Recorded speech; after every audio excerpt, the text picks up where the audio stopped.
Hi, Capricorn. I'm Jamie Kale Miller of Pandora Astrology here in Berkeley, California, and with me is. Hey guys, it's Julia Mikos joining in from San Francisco. And we have got your monthly horoscope from Pandora Astrology for you, Capricorn, whether your sun is in Capricorn or your rising. Now, as you can see, there's a lot of activity in the first house as the month begins, and that is the house of self, of identity. So, spotlight directly on you, who you are, who you're becoming, how you behave, and how you appear. However, as the month goes on, planets will generally be moving over here into your second house, bringing the theme to finances, money, and possessions.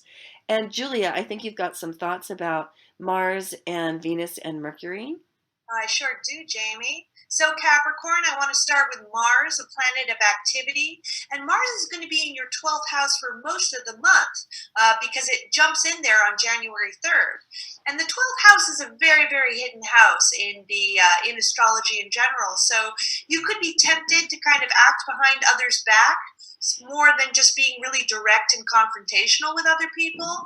Just be wary that this is also the house of self undoing. So don't do anything to sabotage yourself if you do find yourself acting behind the scenes in any way. The next planet I want to talk about is Venus. And Venus begins this month in your second house, where she's really, really strong because it's the natural house of Venus. Taurus. Mm. So it's also, because it's associated to Taurus, the house of money. So if you do spend your money on any Venusian type thing like art, beauty, or things which bring you pleasure, it could be a pretty good investment. So it's a really nice transit for acquiring luxury items that you're going to really enjoy for a long time. Mm. And then when she goes into the third house of communication on January 13th, your communication with others is going to be more pleasant and easygoing and more diplomatic too. So it's a really good time if you have to sort of smooth out any previous miscommunications. Now, the next planet I want to talk about is Mercury, planet of thought, the planet of speech, how we verbalize things. And Mercury begins this month in your first house of self. So that means that you're going to be expressing yourself verbally quite well during this time. You'll be good at sort of finding your voice in any situation too. Then when Mercury goes into your second house on January 16th, again, that's the house of values, you may spend a lot more time considering and thinking about what your values are and communicating them to others. The last planet I want to talk about is the sun. And the sun begins this month in your first house. Again, that's the house of self. And the sun is really just, a major personality planet. So your personality is really going to shine through more clearly for other people to see. So it could be a nice transit for the more shy Capricorns among us. Then when the sun moves into your second house on January 20th, you might find yourself identifying more with your possessions because wherever we have the sun is where we identify, and the second house is the house of your stuff. So you might be focused on getting more stuff in your life or increasing your personal money stash some more because it's the house of income too. And what else do you have to add, Jamie, for us this month? Mm. Well, I want to talk about January 10th because it's a day with a lot of stuff in it all at Oh, once. yeah. So, the first thing is that Mercury and the Sun are connecting in what I like to call Greater Epiphany Day. That's the day when Mercury, no longer retrograde but moving in a direct forward motion, cruises along and meets up with the Sun. And it's like they meet up in a burst of insight. So Greater Epiphany Day tends to be a day of clarity. It's a great day for beginning new projects, initiating things, planning things, because chances are very good that a project that's begun at this time will go forward with great momentum and come to a good completion at some time in the future. So that's really nice, and that brings up a lot of sort of intellectual energy. which is supported by Uranus, which shifts from retrograde to direct on January 10th. Also, you can tell because this little s here is red, and the next day it turns black, and the day after that it goes away entirely. That little s means stationing. So Uranus is stationing, retrograde at first, and then direct, and then it moves on.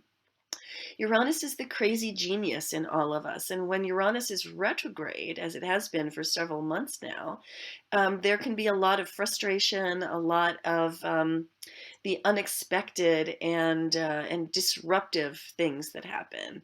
But when Uranus turns direct, there's a sense of liberty and an explosion of new ideas and a tendency to think outside the box. So having that coincide with Epiphany Day just seems really fortuitous to me.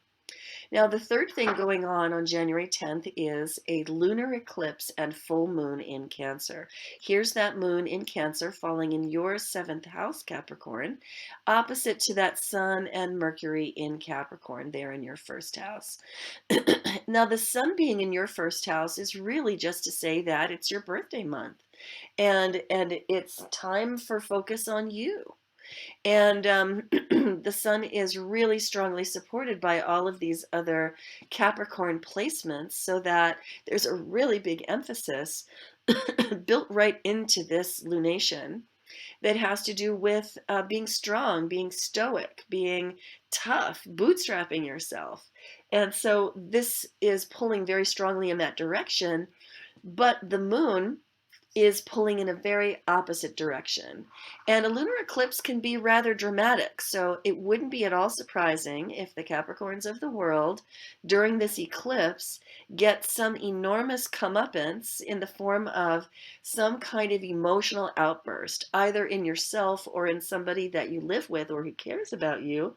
And the upshot of it all ends up being that you must take better care of yourself, that you must remember that you are not a statue, not a machine. You are a living, breathing, feeling human being.